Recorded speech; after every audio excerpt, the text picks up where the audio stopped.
First of all, I'd like to welcome you to Tech Town. My name is Chris Ramsey. I get to serve as the Chief Executive Officer here, but by no means, we have a wonderful team here at Tech Town, our learning facilitators, as well as our board of directors. So our chairman is here, Mike Carroll. If you would, Mike, would you raise your hand?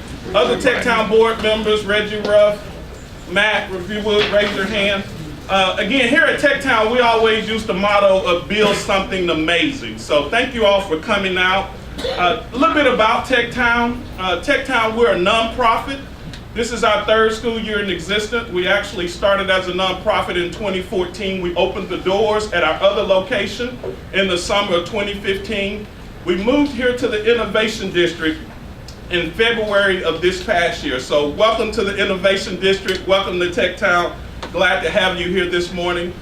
We are a technology entrepreneur learning centers where we expose our young innovators between the ages of 7 to 17 to science, technology, engineering, arts, and math. Again, starting as early as the age of 7.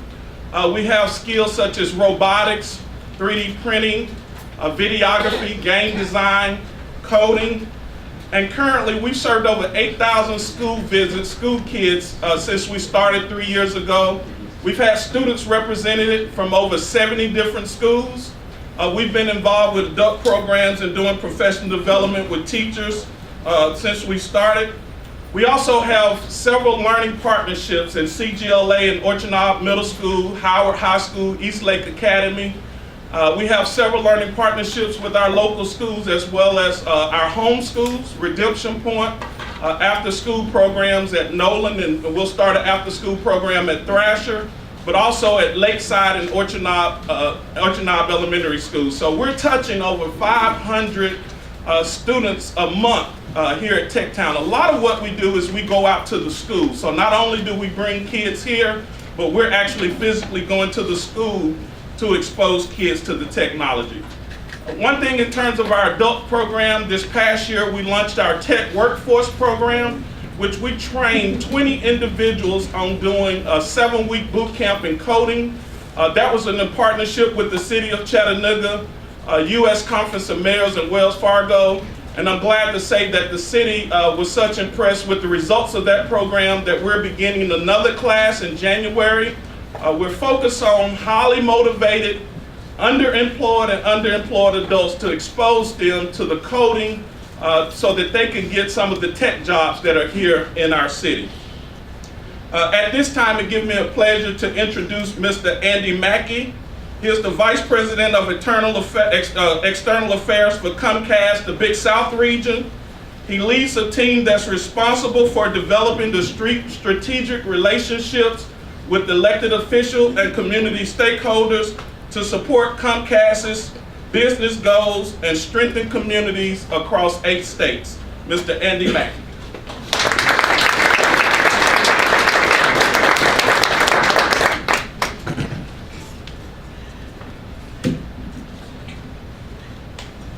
All right, thank you, Chris, and it's great to be here with you all, and what an impressive facility we have here in Tech Town. I had an opportunity to coach my oldest daughter's Odyssey of the Mind team. We built a robot and made a play, and I'm looking around this place and I'm like, where was this last year when we were in my garage trying to figure out how to make this thing go? But we're also appreciative to be joined by several leaders here in the community to be part of this important conversation that impacts the continued prosperity of Chattanooga. We have Councilman Ken Smith and Erskine Oglesby of the Chattanooga City Council, Commissioner Randy Fairbanks, Jim Fields, Warren Mackey, and Sabrina Turner Smedley from the Hamilton County Commission, the County Mayor, Jim Coppinger. We also have Wade Hinton, the City Attorney representing Mayor Burke. Representing our friends in DC, we have Claire McVeigh representing Senator Corker's office, Jeff Lewis representing Senator Lamar Alexander, and then from the state legislature we have Senator Todd Gardenhire, and our next Speaker of the House, Representative Gerald McCormick.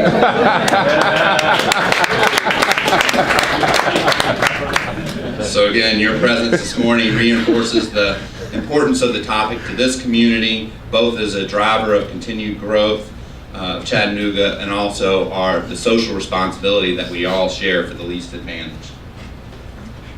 Oh, sorry, I missed one more. We have Councilman Demetrius Coonrod from the Chattanooga City Council, so thanks for being here. Nationwide, 10% of children born to parents in the lowest economic quintile will make it to the top 20% of household earners.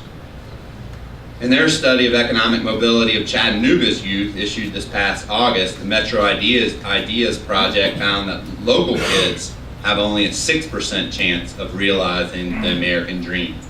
And while the problem is complex, basic technology skills are certainly a factor. One local high school principal interviewed for the study was quoted as saying, "I've got seniors that have no idea how to upload a file." We're sending these kids out in the world in the 21st century. The sentiment was echoed by a number of employers who pointed out that many young people were unprepared to perform basic administrative tasks such as drafting emails, mailing letters, writing resumes, and communicating clearly. One of the ironies of here in the gig city, where you have 3 providers offering gig speeds, is that broadband adoption rates are actually lower than the state average. And when you look at low-income families, it's below the adoption rates in Nashville, Knoxville, and Memphis. But as the largest provider of broadband service in the country, Comcast appreciates the role that technology and digital inclusion can play in ensuring that students have access to the tools they need to grow skills that employers seek. Today, we'll report on our work around digital inclusion and announce plans to do more to bridge the digital divide and invite you to roll up your sleeves and join us. I'm pleased to introduce one of our leaders that understands the importance of critical job skills and talent development. Tina Simmons serves as our Senior Vice President of Human Resources in the Comcast Cable Central Division. She's responsible for all people-related functions, including compensation and benefits, employee relations, labor relations, employee communications, and talent management and acquisition across 13 states. Prior to this role, she served as Senior Vice President of Human Resources for Comcast's customer service operations across the entire country. She's been recognized as one of the most influential minorities in cable by Cablefax magazine and awarded the Movers and Shakers Award by the American Women's Heritage Society. I'm super proud to call her a colleague and a friend. So please give a warm Chattanooga welcome to Tina Simmons.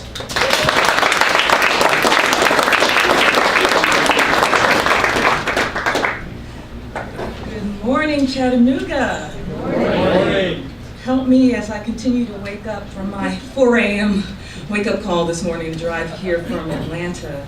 And what a beautiful sight it was to get here this morning. What a beautiful, beautiful city.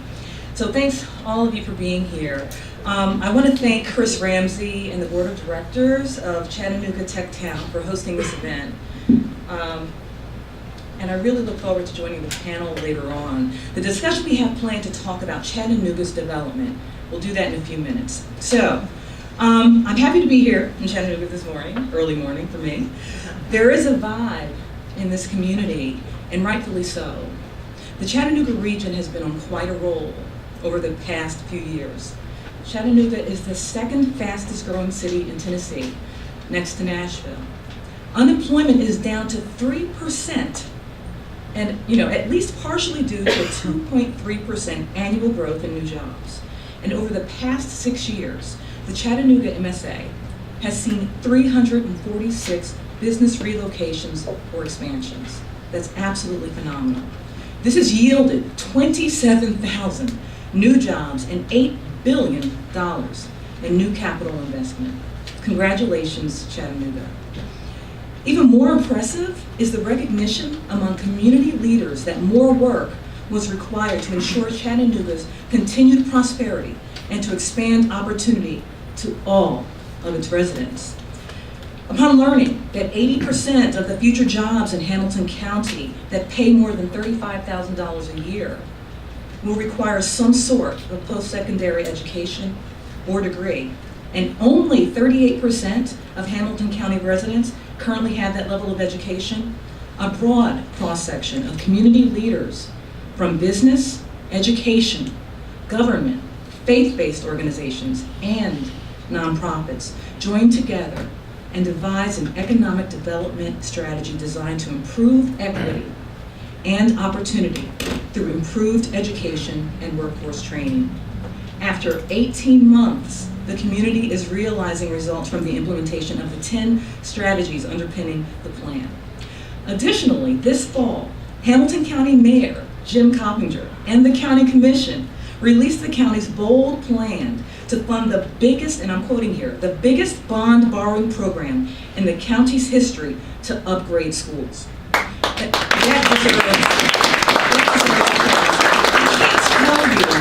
I cannot tell you how courageous this is in today's political environment. For political leaders to make this kind of commitment to improve education is nothing short of amazing. Thank you.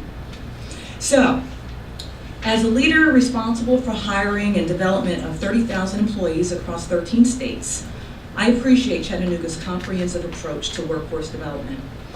From early childhood learning to wrap-around support for parents and K-12 students, and to the Public Education Foundation and Chattanooga Chamber's credit, the Chattanooga 2.0 plan is also permeated with concern that Chattanooga ascendancy has to be inclusive. I completely agree with this, since I'm passionate about diversity and inclusion. And one of the seeds that I'd like to plant on this trip to Chattanooga is that any commitment to influence growth needs a plan to address the digital divide, which is just as much about inclusion as it is about technology. I would argue that the digital divide is an impediment to successful execution of the 10 strategies of Chattanooga 2.0. To appreciate why, let's take a closer look at the digital divide. In this country, where online technology has become a way of life, more than 25% of households still do not have home internet connections. By today's standards, that's equivalent to going without electricity or running water. Perhaps a quarter of America's non-connected households are in remote, rural areas where high-speed internet service just isn't available.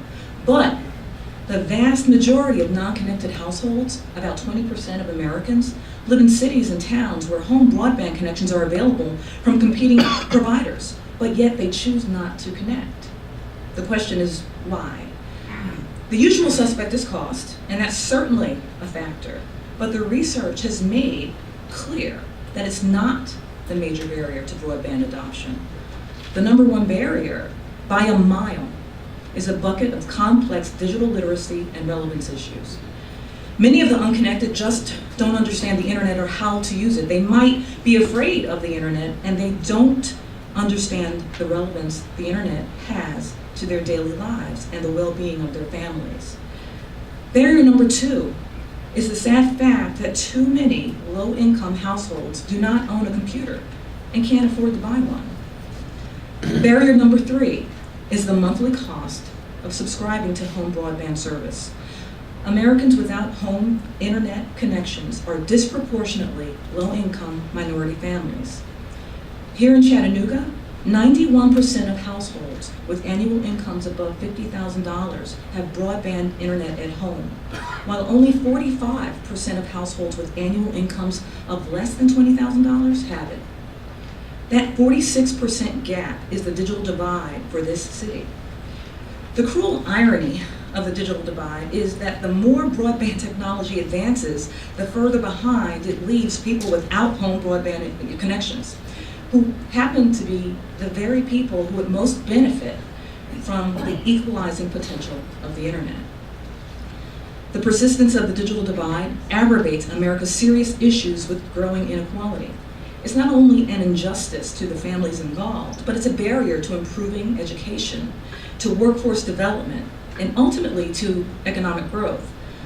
Because people without internet access and basic digital skills are being shut out from contributing to the ascendancy of Chattanooga or any other city. So I look at digital literacy as a key workforce development issue. That's why this matters so much to me. Closing the digital divide is central to growing the qualified workforce for employers throughout Hamilton County. So it should be a real area of focus for the business community.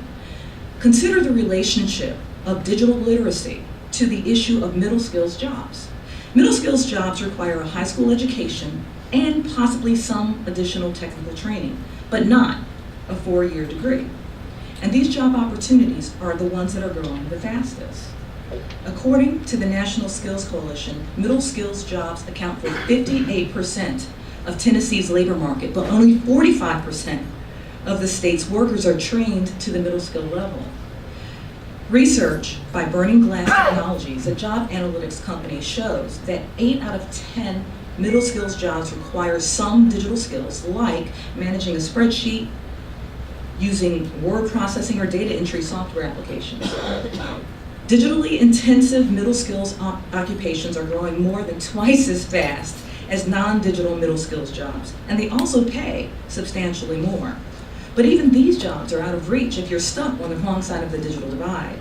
So we have this problem, the digital divide, that is impeding growth and in an inarguable way, disproportionately impacting low-income people of color. This is clearly creating an impediment to the inclusive agenda of Chattanooga 2.0, or any other education and workforce revitalization effort. So, what are we going to do about it? We have at least part of the problem at Comcast. We have a part of the solution, sorry, we're the problem. Andy's going to kill me. We've developed a program called Internet Essentials. Since it launched in 2011, Internet Essentials has become the largest and most comprehensive broadband adoption program for low-income families in America. We just announced that we have now connected 4 million people in 1 million households with this program. That includes nearly 120,000 residents of the state of Tennessee, which is the 10th ranked state in the country in terms of participation in the program. Nearly 12,000 of those connections came from right here in the Chattanooga MSA. Internet Essentials has 3 key components targeted to address the 3 barriers to broadband adoption I referenced earlier. First, a high-speed internet connection to their home for $9.95 a month, along with in-home Wi-Fi for no additional charge. Second, the option to purchase a highly subsidized internet-ready computer for just under $150. Third, and most important, free digital literacy skills training for family members of all ages, in English and Spanish, in print, online, and in person, delivered in digital literacy training sessions and classes by thousands of local government and nonprofit partners across the country. Nationally, since 2011, Comcast has expended a total of $350 million in cash and in-kind support to fund digital literacy training, enabling us to reach 5 million low-income Americans with this training through our local partners. Our primary digital literacy training partners here have been the Urban League of Greater Chattanooga, Girls Inc., Chattanooga Girls Leadership Academy, and we're announcing today that we're reinvesting our resources and effort here at TechTown with a grant for $10,000 so it can continue to do its great work.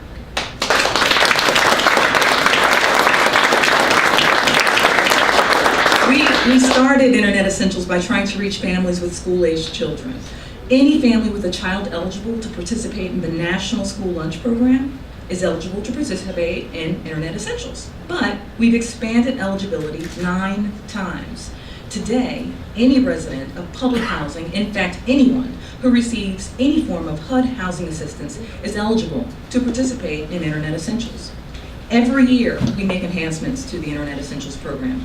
We've made more than 30 of them, including a couple more this year. First, we increased the speed of the program's internet connection for the 4th time in 6 years, from 10 megabits per second to 15. Second, we're giving Internet Essentials customers 40 hours of free Wi-Fi access outside the home through our network of 18 million Xfinity Wi-Fi hotspots. This is in addition to the free in-home Wi-Fi we already provide.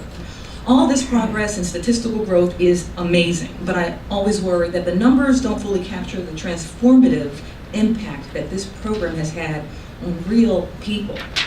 real families now connected to the internet at home. I have my own favorite stories, but I'd like for you to hear directly from some of these customers. So let's watch a brief video.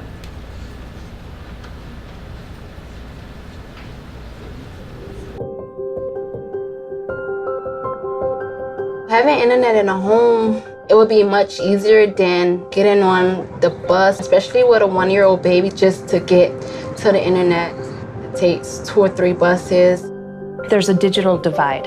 Families who don't have access to technology, they're excluded from conversations. Those growing gaps are building inequality into this country at higher and higher rates. Internet access to everyone means that we can start to close that gap.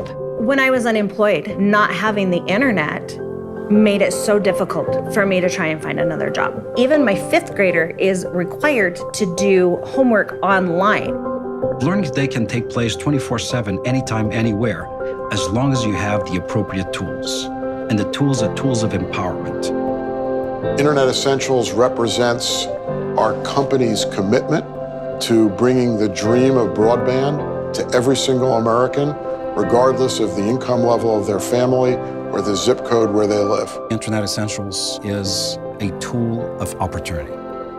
But Internet Essentials, more importantly, is about building hope. Through Internet Essentials, I was able to get internet at home so that I could look for a job. If it wasn't for Internet Essentials, these families might never understand how they could be connected to the internet, and it's life-changing for them. Internet is essential for all of us and for everyone, school-aged children, working individuals, seniors. I mean, there's not much you do today that is not internet-based. We address all of the major barriers to broadband adoption. Significant digital literacy training, discounted service, and we provide a subsidized and discounted computer to ensure that everyone in our country is able to compete in a 21st century economy.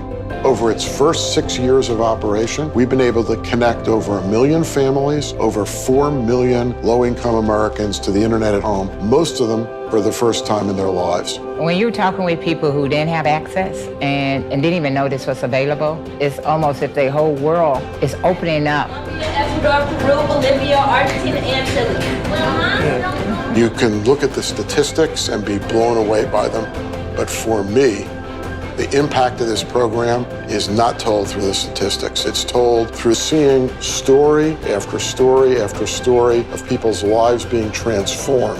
When you see a student understanding that they can now do that homework, it's amazing. You can go onto Wikipedia, chat with my friends long distance, to do my master online. Without the internet, then I wouldn't have got an A.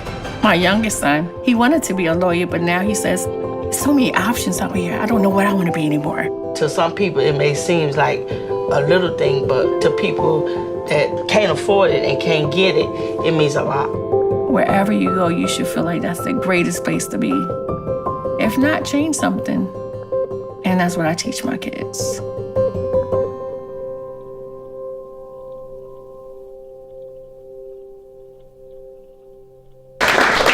So do you see a little bit of why we at Comcast love Internet Essentials? I mean, it just, all of these stories are so amazing, and that was 3 minutes of them when there are so many more.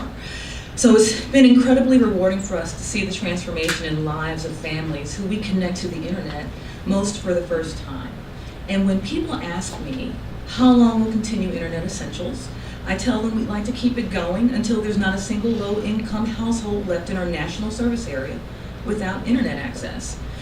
That's an ambitious goal, and I know we won't be able to do it alone. We'll need the support of lots of partners like you in this room, who not only love Hamilton County, but are also committed to leveling the playing field for low-income families and children, so that they too can thrive in our highly competitive 21st century economy. We appreciate your support. I really appreciate your time, and thanks for being here today.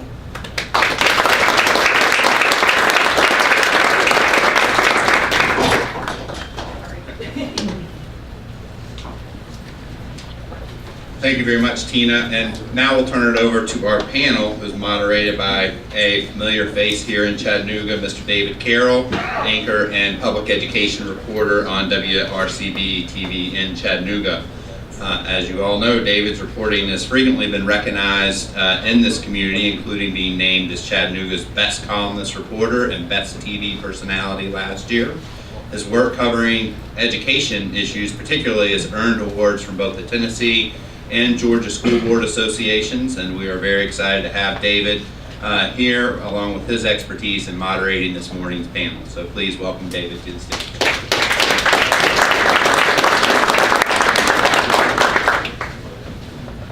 Thanks everybody. Let me look around here. All these familiar smiling faces, all these movers and shakers. It's kind of like seeing Chatter Magazine come to life, right? Let's ask our panel to come on up if we would, and I'll introduce them once they get seated. It is, what a great program this is. And I certainly empathize with what Tina said a while ago in that being a member of the news media, sometimes we're called the problem and sometimes we're called the solution. So hopefully we can all work together to be part of the solution in this particular case. Our panel this morning, and I'll start with your left, Dr. Elaine Swafford, Executive Director of CGLA, the Chattanooga Girls Leadership Academy. Let's hear it for Elaine. Charlie Brock, CEO and President of Launch Tennessee.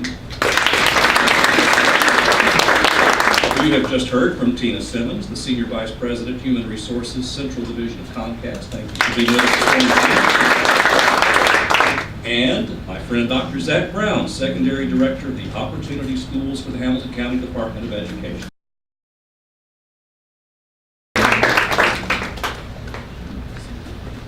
We have some questions that we want to get things started with this morning, and much of this, of course, is related to how we can improve the situation here in Chattanooga and Hamilton County. So let me start, and we'll begin with Elaine. You guys can go as you like.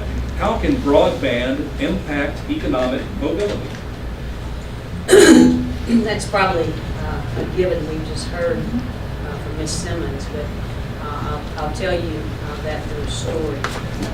In our building at CGLA, we had 85 children this year who did not have internet access in their homes. And so certainly that impacts economic mobility. And so to solve that problem, we decided to hand out and pay for 85 hotspots to give those children to take home to solve that problem. And so without that, how can they go home and use the computers, by the way, that we give them to use throughout the year to solve, again, that problem of connecting, whether it's to the internet or connecting to the Dropbox where the teacher is giving some children who have access, but the others would be left out. I think that speaks for itself. And so certainly it impacts them adversely if we do not do those types of things for children. I'd love to jump in here because when I think about economic mobility, this year we're on pace to hire, just in my division alone, 11,000 people. And if I look at the employee life cycle, first of all, they don't find the jobs unless they have some connection to the internet. That's number one. They can't apply for the job unless they've got some connection to the internet. The assessments that we take to screen candidates are online via the internet.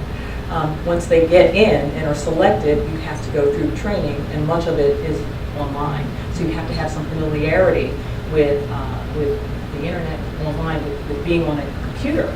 I mean, everything we do in order to open up opportunity for our candidates is done basically in a digital fashion.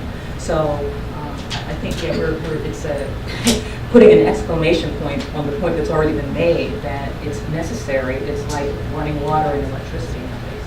Yeah, not just from my perspective, it's more on the entrepreneurial front. So not only here in Chattanooga, across the state, we've had a tremendous uptick in entrepreneurship and potential high-growth technology companies. We're really pushing forward on that. Chattanooga particularly is now recognized as a leader nationally. So we're at a place where we hoped to be 6 or 7 years ago as a lot of this was getting started, but we can't fill all the jobs. If we do our job right and help not only grow companies and recruit other companies here to open up satellite offices and headquarters, we can't fill those positions. So it's absolutely crucial. And so, you know, the opportunity when we talked about the gap in Chattanooga, economic mobility is absolutely something that we've got to put 100% effort into for the kids out there. Yeah, I applaud Dr. Swafford the idea about access. You know, as a former principal, you know, I always wanted my students to be able to, you know, the video. School's 24/7. You know, it was a school that was 9 to 4. I wanted school to be all night, all day. And I can give a story. We have programs the way we go about trying to close the gaps. When you think about low-income families and students, they got significant gaps in their educational pathway. So, and there's jobs, et cetera, when you're dealing with secondary students. And so I recall that there's a program we use in our school system. It's an online platform. So it was about 10:30 at night, whatnot, and I'm logging on from home, and I've got a few students that I am communicating with that they want me to reset they've tried a quiz, they failed, they need to try it again, but the point being is they had access to the internet. Therefore, even though after their work, after their job, they're still trying to do their schoolwork and to further their education. Because we know the first step in the pathway for upward economic mobility is a strong foundation in education. So, so I go back to broadband, it's just access to all students. And some people have said that, well, if every child has access to broadband internet at school, and they spend most of their time during the day at school, why the big emphasis on the home if they're able to access it at school so quickly? Yeah, I think I just piggyback off what I just mentioned earlier. For my experience is really when you're dealing with students with, there's gaps. And the bottom line is I want to be able to do everything I possibly can as a former principal to make sure that my students can do all the resources out there. The way we go about educating students is so different now than the last 20 years. You know, now everything's available online. When you think about reading programs, you think about math programs, and so ultimately having access with the internet at home, you now no longer need the teacher 24/7, right? You know, if you've got that passion, you've got that grit, you want to improve, then having access to the computer, et cetera, there's so many resources that the school system's doing, but ultimately we got to make sure those resources are available at home, not just for some, for all. And we've talked about the $9.95 a month, is that correct? And affordable computers for the home. We talk a lot about poverty here in the Chattanooga and Hamilton County area. How can technology eliminate or at least alleviate poverty in our families? Well, again, I think that it's all about, I heard Tina say, everyone needs to be included. And inclusion doesn't mean that you just sit at the table and watch. Inclusion means that you get to participate, right? You're called in to participate in the process. And so I think that as we give our students and our parents access to the home, going back to your question, school doesn't really stop at 3:15 or 4 o'clock in the afternoon. If we're doing our job as educators, there's work to be done to prepare for the next day. You know, there are many times we try to run what we call the flipped classroom, and that means that we want to send an assignment home for you to work on, for you to research, so that when you come to class the next day, we're not wasting time with you reading something that you could already prepare to do. If you don't have access at home to do that, then again, some are ready and some are not. And in schools where we serve children who are underserved and who live in poverty, we need to give them that same hard, rigorous work that everyone else is getting. And if they don't have access, that sure limits them. And in the long run, we have prepared them to compete with their counterparts. It's as simple as that. You know, I think that continuum, I think access, I think adoption, and I think of how they use that for opportunity, right? So access and really needs to be table stakes. So with the work that you're doing, Tina, and Comcast is terrific, and how do we continue to accelerate that?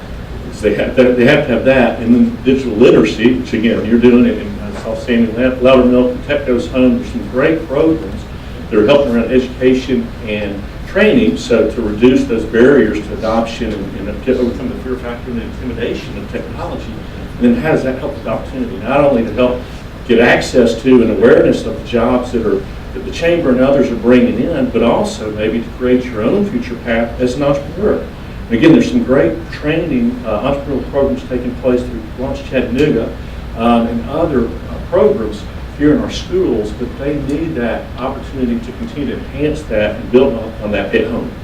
So again, you've got to think about all the way through the continuum.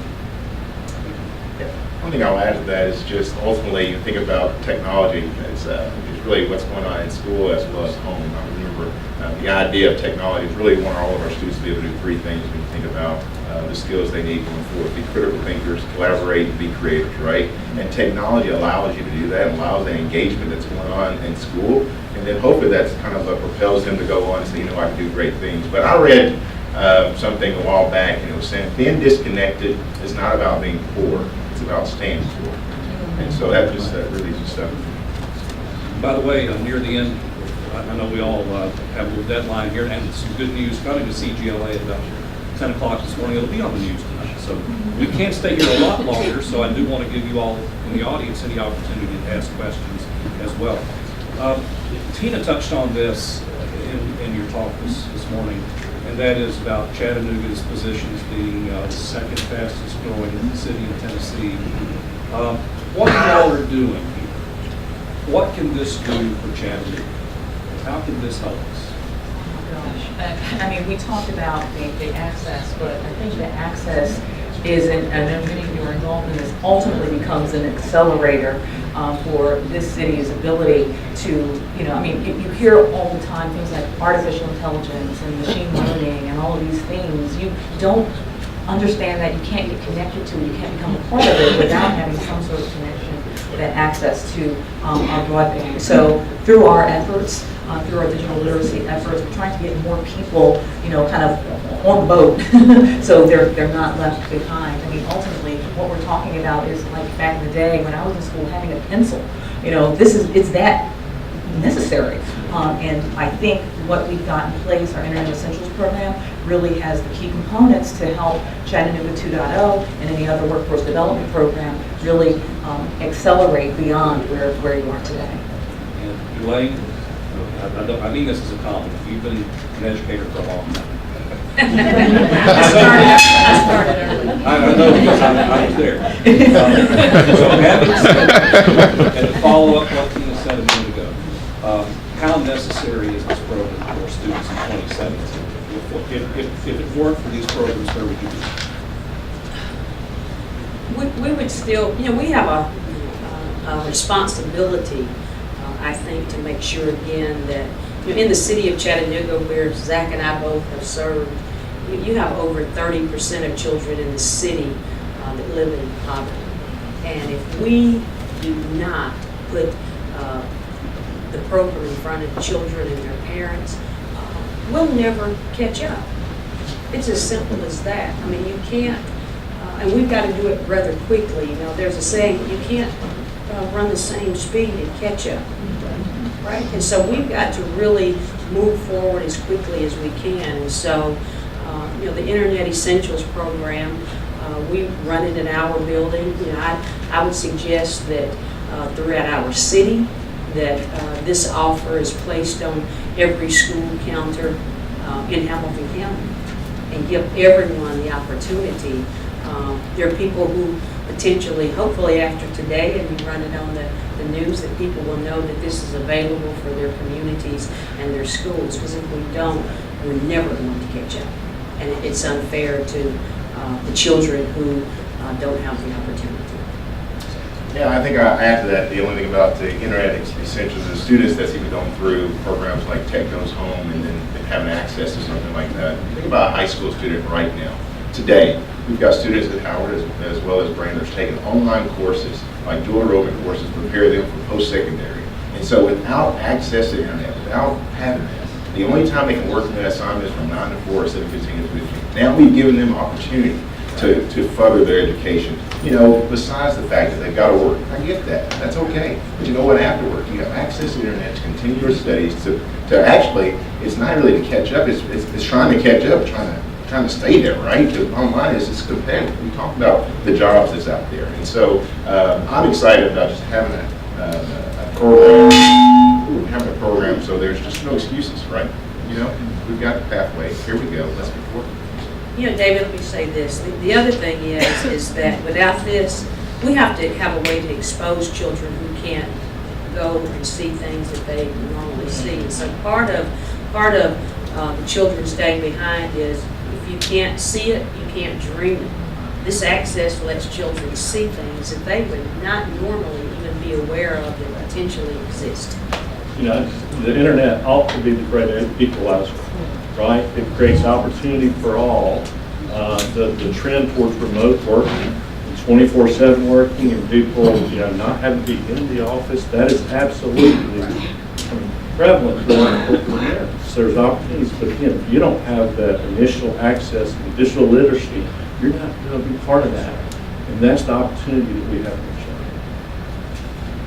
Tell you how far we've come. When I started covering schools in 1997, I visited Eastlake Junior High, 1997. The encyclopedias were from 1962. Story. I'll never forget that. So come a long way. Got a long way to go. Andy, may I give you a chance to answer something? Sure. Comcast doesn't have to do this. I mean, you know, you all are a for-profit company. You sell internet. You make money. Why are you doing this? Well, I think it really comes from a place that is part of the DNA of our company. We like to think of ourselves as a 53-year-old startup from Tupelo, Mississippi, that's grown into this Fortune 50 company, and we're proud of that tradition. But part of that that's ingrained in the DNA of that company is giving back to the community and really supporting the foundation of what is ultimately our customer base. So what comes out of that, and combined with our experience as an internet provider and understanding the power of the internet in everyone's lives, is how do we take our position and really make an impact in the communities where we operate. So that's the place it comes from. And in the spirit of entrepreneurialism, we really have taken this program and operated as a experiment. And in that we have evolved it. We have made 50 adaptations to the program over the past 7 years, and to ensure that it is meeting the need that it has. And frankly, not only is it the corporate responsibility that calls it out, but it's also good business. Because as a community does well, the businesses within that community does well. And again, anybody have any questions from the audience? So you have showed a video, 3 minutes of great success stories. What is the playbook for having a great success story in terms of what are the steps to penetrate low-income public housing families so that they understand the opportunity and then continue through to be successful with the opportunity? Can I maybe start with that? I was hoping you would. So we have, as was mentioned in the video and Tina mentioned, so we connected 1 million families, and that's 1 million stories. And really, that is a product not just of our efforts, but efforts of leaders like all those that are in the room. It's leaders of school systems, school principals, Title I coordinators, making people aware of these programs that exist. It's nonprofit partnerships like Tech Town, like the Urban League of Chattanooga, again, just creating awareness. And then we also rely on partners to deliver the digital literacy training.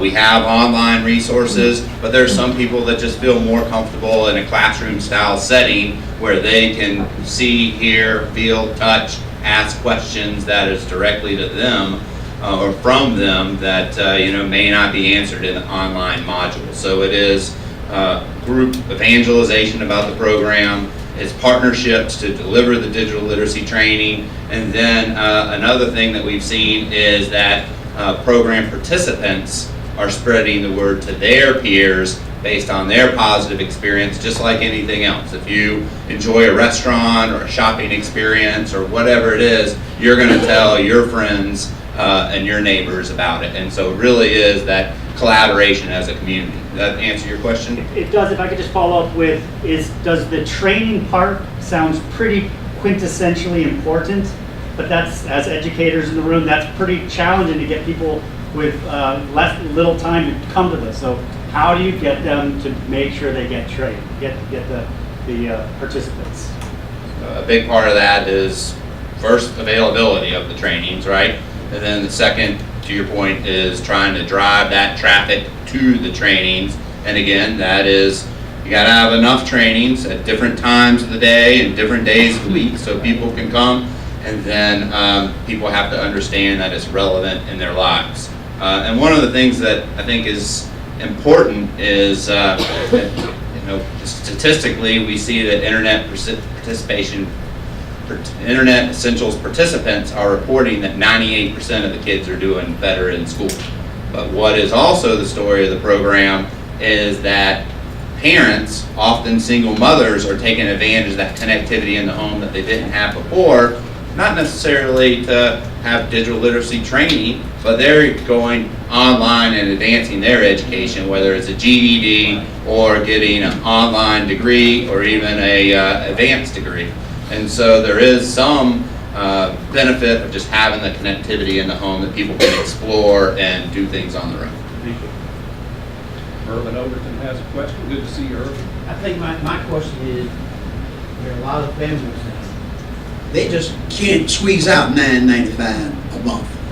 And I know you're going to give them the computer that comes with that. Is that correct? It's a $150 subsidized computer. Yes. Okay, $150. Okay, so I guess my only question is that I had an experience here in the last several months where I went to some families and there's just no way they can squeeze out that. How do we get the service to them? Okay, the $9.95, $150. How do we do that? What's going to be a process for assuring that if a child wants to be on the internet and the family flat out can't afford it, that they can access it? I can help answer part of that, Andy.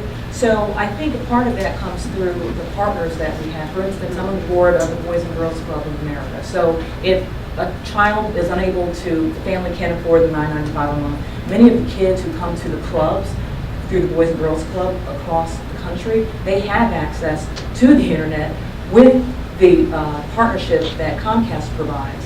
I mean, and CGLA is another example. So even if they are unable to have that access at home, they do have it in school. It's not ideal, as we talked about, because you need that 24/7 access, but that is a way. I mean, I think we try to check off all the boxes by making an offer for service, $9.95, and many families can handle that, and it absolutely is a struggle. But for those who can't, we also have national partners, Big Brothers, Big Sisters, another partner that's here today, where they have access, the children have access to the internet through that partnership with Comcast nationally during the day.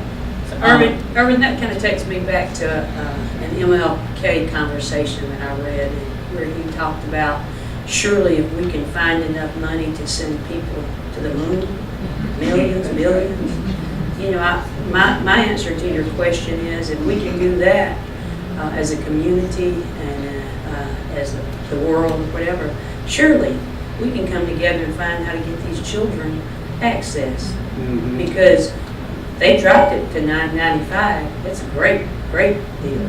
But I think that we have to go back and say to ourselves, how do we go back to think about what MLK told us a long time ago? It's we have answers to everything. It's just a matter of, do we want to put those answers into play? And just to add to that, there have been numerous community organizations that have joined together, whether it's the Community Foundation or Boys and Girls Club or school organizations, that have served as a clearinghouse and collected contributions from businesses, from even individuals. If you think about it, $270 gets a kid a computer and internet service for a year. And so we have partnered with other organizations in order to get connections to 25 families, 50 families, 100 families who can't find that $10 a month. And let's talk about the process just for a moment. I know there are, and I think you said there's 1 million families signed up. I'm sure there are some who might look at it and say, oh, there's a catch. There's got to be a catch somewhere. They're going to get all my personal information. I'm going to have to jump through hoops. I'm going to have to get through all this bureaucracy. I just don't know if I want to do that. So how easy or how hard is it to make this happen? I'll start it, but Andy can finish it. I mean, we actually just modified the kind of the eligibility requirements and the administrative process to make it easier, so that's not another hurdle to getting access to the internet. And Andy, you want to add to that? Yeah. So, and Tina's exactly right. As I mentioned before, we've evolved this thing to make it easier and easier. So, if a student attends a Title I school, all they need to do is provide proof that they go to that school and they are eligible to participate in the program. If they receive public assistance, whether it be housing assistance, Section 8, or living in a public housing facility, they're eligible to participate in the program. If they are part of the National School Lunch Program, they are eligible to participate. And we have online signups through internetessentials.com. We have a dedicated phone line for people that want to do it by phone, and then we also work with various organizations to have in-person sign-up events, again, in order to maximize awareness, but also get people signed up right away. Okay, I believe it's Lady Green have a question.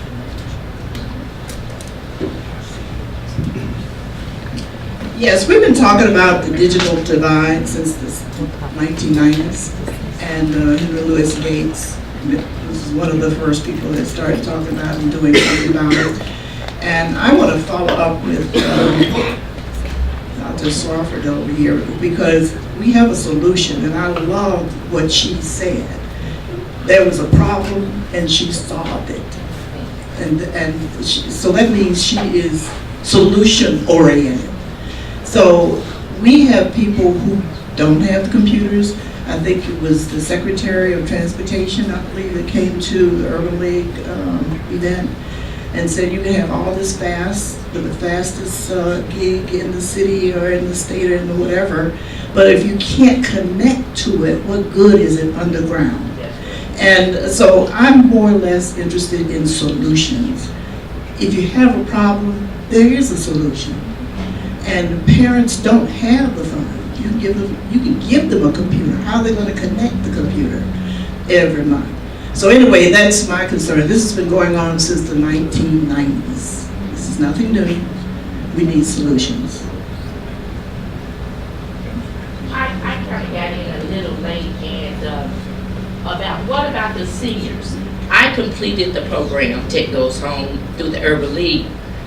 And through that, I have passed the word, and there are so many seniors. I am Social Security Disability, doing a training program, and through Tech Goes Home and digital literacy, it has opened my expand of just pursuing and helping my grandkids, and not only that, I'm a mentor at the Urban League and helping the kids.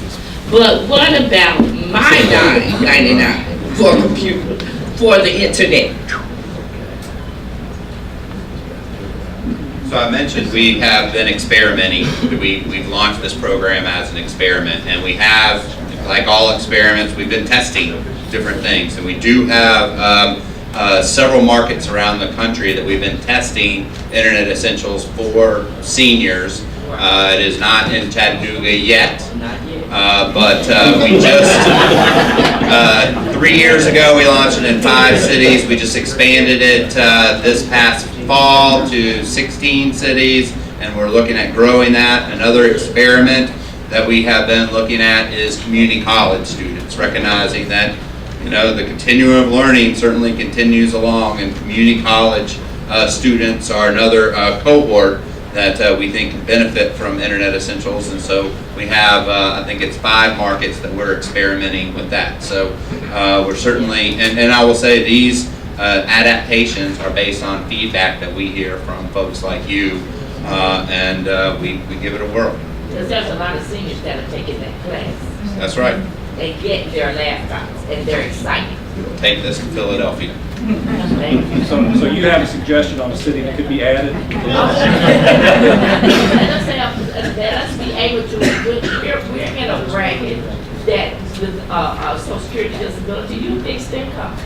So we need to have that expansion so we can help the kids as well. I'm still young. I can't help because my body don't react to it.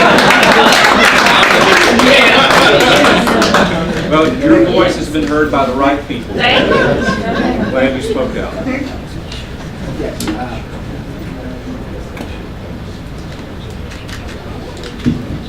Thank you so much. Let me just say thank you to Comcast. I'm with the Urban League, and thank Comcast. Comcast has really done a remarkable job nationwide.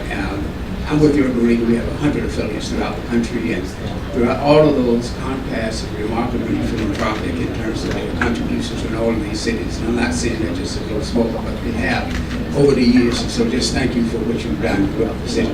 But let me just ask this one question regarding the people who are in this business. Why is recognizing how important broadband is to healthcare, to education, to every fabric of life, why is there not a master plan for making broadband accessible to every home in America? Similar to what TVA did to making electrical power available to Appalachian and Fortis. You know, it's just, is that being done? Nobody hears about that conversation. Tomorrow the FCC is going to be entertaining a net neutrality and such. So is there that conversation? Is that conversation going on and we don't know about it because it just doesn't make sense? You know, it's so important to international well-being, and so is that conversation going on? If so, can you kind of enlighten us where it is?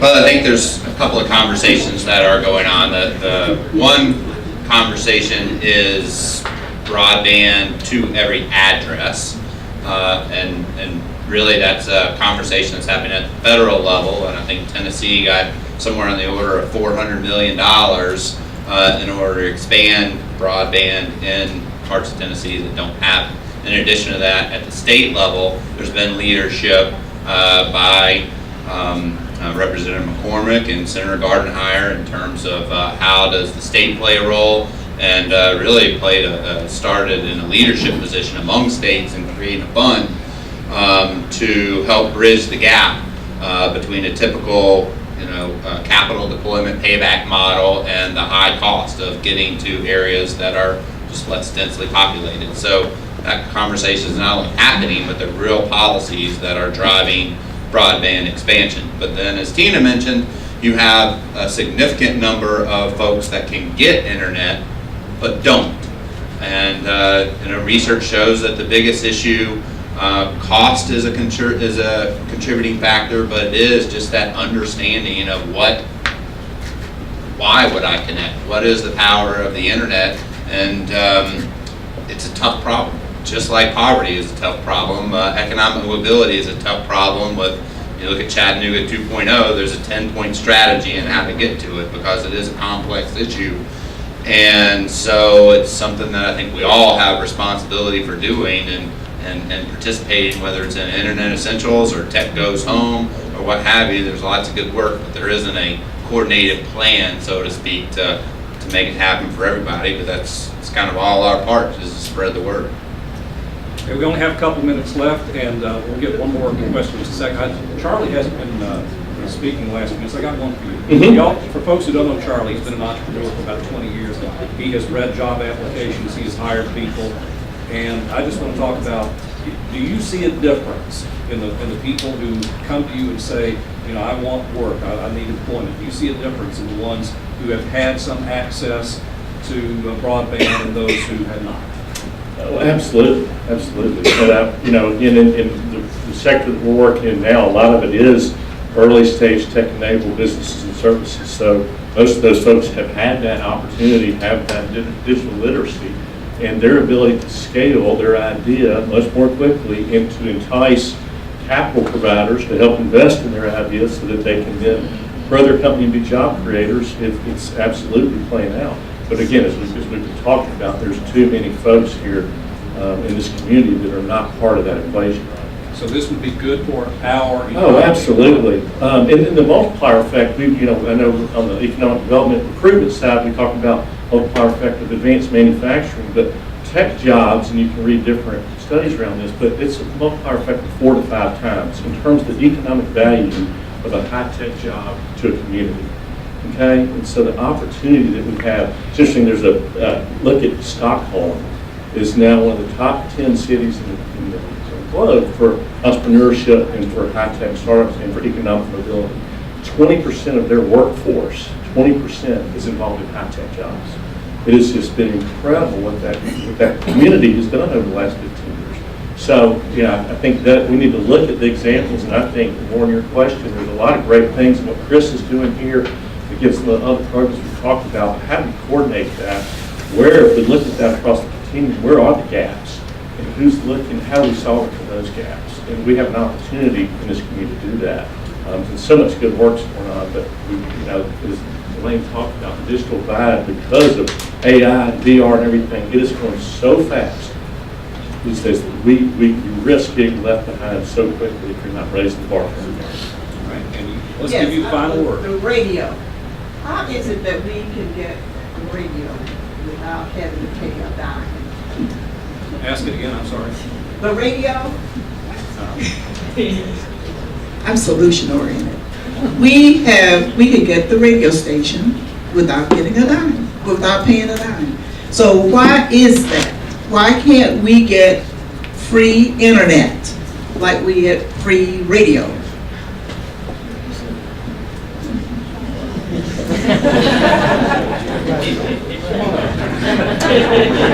I don't know. All right, I'll give that one a go. Good question.